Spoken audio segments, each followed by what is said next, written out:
আমাদের যেহেতু একটা লাইন টু লাইন ফল্টের কন্ডিশন, অতএব আমরা বি এবং সি টাকে যেহেতু শর্ট করেছি, অতএব আমরা বলতে পারি ভিবি সমান ভিসি। তো আমরা পজিটিভ সিকোয়েন্স যে কম্পোনেন্ট সেটা সমান কি জানি, ম্যাট্রিক্স থেকে আমরা এটা পাই 1/3 ইনটু ভিএ প্লাস এ ভিবি প্লাস এ স্কয়ার ভিসি, আর ভিএ2 সমান 1/3 ইনটু ভিএ প্লাস এ স্কয়ার ভিবি প্লাস এ ভিসি। এটা কিন্তু আমরা জানি। তো এখন যেহেতু এখানে আমার ভিবি এবং ভিসি সমান, কারণ দুটো শর্ট সার্কিট, তাহলে আমি অবশ্যই ভিসি এর জায়গায় ভিবি বসাতে পারি। তো ভিসি এর জায়গায় ভি বসালে আমার জিনিসটা দাঁড়ায় VA1 সমান দাঁড়ায় এটা, VA2 সমান দাঁড়ায় এটা। তো এখন তাহলে দেখা যাচ্ছে এখানে কি থাকতেছে VA plus AVB plus A square VB, VA plus AVB plus A square, I mean দুটো সমান হয় আর কি। তো VA1 সমান সমান VA2, এটা হচ্ছে আমার negative sequence, positive sequence component এবং নেগেটিভ সিকোয়েন্স কম্পোনেন্ট দুটাই ভোল্টেজের বেলায় সমান হয় যদি লাইন টু লাইন ফল্টের এই সিচুয়েশনটা আমরা ক্রিয়েট করতে পারি সেক্ষেত্রে, রাইট? তো এখন এই কন্ডিশনটা আমরা অ্যাপ্লাই করব হচ্ছে এই জায়গাটাতে, ঠিক আছে? তো এই জায়গাটাতে আমরা এখান থেকে এখানে আছে VA1, এখানে VA1, আমরা VA1 কমন নিব, আবার এখানে VA2 আছে, এখানে VA2, সেটা কমন নেব, VA0 তো কাটাকাটি যাবে, বিয়োগ হয়ে 0 হয়ে যাবে। তো আমি যদি VA1 এবং VA2 কমন নেই তাহলে দাঁড়াবে 1 - a square into VA1 plus 1 - a into VA2। তো তারপর আমরা করব কি, VA1 এবং VA2 যেহেতু সমান, এখানে বললাম যেহেতু লাইন টু লাইন ফল্ট, তাহলে আমি VA1 এর জায়গায় VA2 বসিয়ে দিতে পারি। তাহলে এখানেও VA2 দুটো কমন নিলাম, নিলে এই জিনিসটা থাকে। এখন এই জিনিসটা থেকে আমি আবার কি 1 + 1 = হলো 2, আর এখানে মাইনাসটা কমন নিলে a + a স্কয়ার। এখন আমরা একটা জিনিস বলি, সেটা হচ্ছে 1 + a + a স্কয়ার সমান সমান হচ্ছে 0। এটা আপনারা করে দেখবেন, কারণ a সমান কত 1 ∠0 ডিগ্রি আর a স্কয়ার সমান কত 1 ∠ 240 ডিগ্রি। এটাকে আপনারা ভেঙে দেখবেন যে তার সাথে 1 যোগ করলে সেটা 0 হবে, রাইট? তাহলে এখান থেকে আমরা লিখতে পারি যে a + a স্কয়ার সমান -1, সেটা আমি এখানে বসিয়েছি। তো এটা আমরা ফেজর ফর্মে লিখলে এটা আপনারা বুঝতে পারবেন যে এটা কেন 0 হয় আর কি। তো এখানে 1 + a স্কয়ার সমান -1 বসালে এখান থেকে আমরা পেলাম 3VA2, রাইট? তাহলে দেখেন আমরা ভিটা কি ছিল, এই দুইটার অ্যাক্রসে যে ভোল্টেজটা অ্যাপ্লাই করেছিলাম এই কারেন্টটাকে নালিফাই করার জন্য, সেই অ্যাপ্লাইড ভোল্টেজটা, সেটা সমান সমান আমরা পেলাম কি 3VA2। তাহলে এখান থেকে VA2 সমান কি লেখা যায়, V/3, রাইট? তাহলে আমরা ভোল্টেজের জিরো সিকোয়েন্স যে কম্পোনেন্ট সেটা কিন্তু পেয়ে গেছি। এখন আমাদের দরকার কারেন্টের জিরো সিকোয়েন্স, ভোল্টেজের নেগেটিভ সিকোয়েন্স যে কম্পোনেন্ট সেটা আমরা পেয়ে গেছি। এখন আমাদের দরকার কারেন্টের নেগেটিভ সিকোয়েন্স কম্পোনেন্ট, তাহলে দুইটা রেশিও করলে আমাদের হয়ে যাচ্ছে। তাহলে কারেন্টের বেলায় আসি। আমরা জানি কারেন্টের নেগেটিভ সিকোয়েন্স কম্পোনেন্ট IA2 সমান কি হবে 1/3 into IA + a square IB + AIC, এটা আমরা জানি। এখন যেহেতু এটা আমাদের লাইন টু লাইন ফল্ট এবং এই আমরা আনলোডেড জেনারেটরের মতো করছি, তাহলে IA সমান 0 আমরা এখানে বসিয়ে দিতে পারবো, আর IA সমান 0 বসাতে পারবো। এবং আমাদের যে IB এবং IC, IB = -IC বা IC - IB কিন্তু আমরা লিখতে পারবো, কারণ IB-টা কি এই দিক দিয়ে যে কারেন্ট ফ্লো হয় সেটা হচ্ছে আমার IB, আর IC-টা কি এই দিক দিয়ে যে কারেন্ট ফ্লো হয় সেটা হচ্ছে আমার IC। তাহলে আমরা অবশ্যই এখান থেকে দেখতে পাই যে IB-টা IC কি, যেহেতু এদিকে কোনো কারেন্ট ফ্লো হচ্ছে না এবং এরা দুজন শর্ট সার্কিট হয়ে গেছে আর কি, এবং এদিকে কোনো কারেন্ট আসছে না, এদিকে কোনো যাচ্ছে না, কারণ এখানে থেকে আমরা অপোজিট ফেজের উল্টা কারেন্টটা দিয়েছি।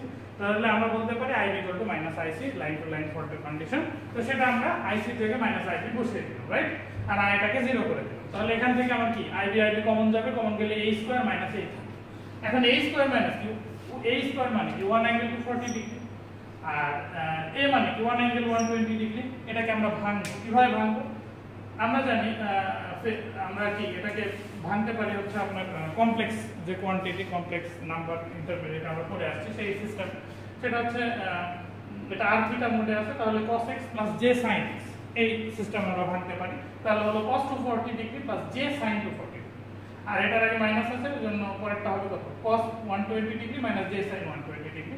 এন্ড cos 240 এর মান ক্যালকুলেটর বসালে দেখবেন যে এটা হচ্ছে -0.5, আর sin 240 এর মান হচ্ছে √3/2, আর cos 120 ডিগ্রির মান -1/2, সেই মাইনাসে মাইনাসে এটা প্লাস হয়ে যাবে, আর sin 120 ডিগ্রির মান হচ্ছে √3/2। তাহলে এই -1/2 বিয়োগ হয়ে 0 হয়ে যাবে, আর এখান থেকে আমরা j √3/2 যোগ করলে হয় হচ্ছে √3, আর এইখানে 3 আছে, তাহলে √3/3 IB। তাহলে √3 সমান আবার লিখা যায় √3 সমান আবার লিখা যায় √3 × √3, বলে √3 কাটাকাটি যে -1/√3 ইনটু IB হয় হচ্ছে IA2 এর মান।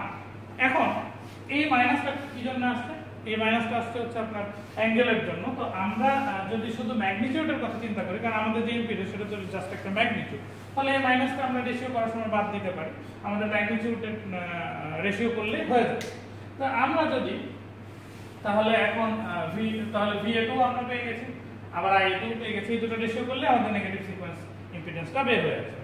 তাহলে VA2 ডিভাইডেড বাই IA2 সমান VA2 এর ভ্যালু হচ্ছে V/3, এই ভিটা হচ্ছে এখানে যে ভোল্টেজটা অ্যাপ্লাই করেছি সেটা, আর আপনার IA2 সমান হচ্ছে 1/3 ইনটু IB, এটা থেকে আমরা পাবো V divided by √3 into IB। তাহলে এই ইকুয়েশন থেকে আমরা একটা জিনিস বলতে পারি, সেটা কি?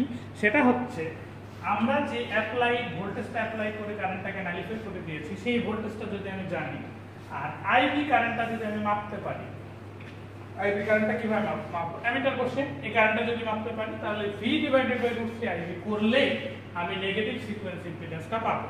এখান থেকে আমাদের শর্ট কোশ্চেন আসতে পারে, সেটা হচ্ছে কি ভোল্টেজ অ্যাপ্লাই করলাম এটার কথা দেওয়া থাকলো, আর কি কারেন্ট পেলাম সেটাও দেওয়া থাকলো, দিয়ে বললো নেগেটিভ সিকোয়েন্স ইম্পিডেন্সটা কত, তাহলে আপনাকে রেশিও করলে জাস্ট হয়ে যাচ্ছে। এই হলো কথা।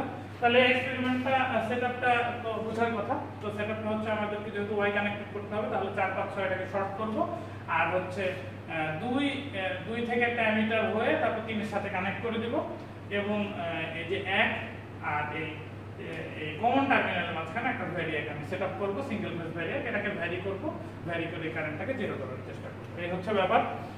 এন্ড দেন ওইখান থেকে আমি ভোল্টেজটা কত দেখে নিব, তারপর হচ্ছে আমার এই কারেন্টটা কত দেখে নিব, জিরো করার পরে তারপর দুইটা রেশিও করলে আমার হচ্ছে যে নেগেটিভ সিকোয়েন্স ইম্পিডেন্সটা বের হবে। ফিল্ডটাকে আমার শর্ট সার্কিট রাখলে চলবে, 7 আর 8 এই দুইটাকে, যাতে ফিল্ডটা কোনো এফেক্ট করতে না পারে। তো আমাদের এই এক্সপেরিমেন্টের তো আচ্ছা এটা কিভাবে করে সেটা কিন্তু আমি অলরেডি এখানে বলেছি যে এভাবে করে ভাঙতে হবে, ভাঙলে এটা জিরো পাওয়া যাবে। আচ্ছা, তো আমাদের এই এক্সপেরিমেন্টের একটা ড্রব্যাক সেটা আমরা বলি। আমরা এখানে বলছি যে এখানে আমাকে ইকুয়াল অ্যামাউন্টের ভোল্টেজ অ্যাপ্লাই করতে হবে এবং অপোজিট ফেজে। তো আমাদের যে ভ্যারিয়েকটা এটা কিন্তু ইকুয়াল অ্যামাউন্টের ভোল্টেজ সাপ্লাই করতে পারবে, ঠিক আছে, কিন্তু অপোজিট ফেজ কিন্তু ভ্যারিয়েক ক্রিয়েট করতে পারে না, কারণ এটা একটা খুবই সাধারণ অটো ট্রান্সফরমার টাইপের আর কি। তো এই জন্য আমরা এই এক্সপেরিমেন্টে আসলে IA এটা এক্স্যাক্টলি জিরো করতে পারবো না, এটা হচ্ছে এক্সপেরিমেন্টের একটা ড্রব্যাক। তো এটা আমি আগেই বলে নিলাম, এই হচ্ছে ব্যাপার। তো আমরা তাহলে জিরো সিকোয়েন্স ইম্পিডেন্স কিভাবে বের করে এটা আমরা এখন করতে পারবো, নেগেটিভ সিকোয়েন্স ইম্পিডেন্স কিভাবে বের করে সেটা করতে পারবো। আর সাব ট্রানজিয়েন্ট রিঅ্যাকট্যান্স যেটা কিভাবে বের করে সেটা হচ্ছে আমরা ইন্ট্রোডাকশন যে ভিডিও সেটাতে আমি বলেছি, ওইটা জাস্ট আপনার অ্যাপ্লাই করলে চলবে। Thanks for watching.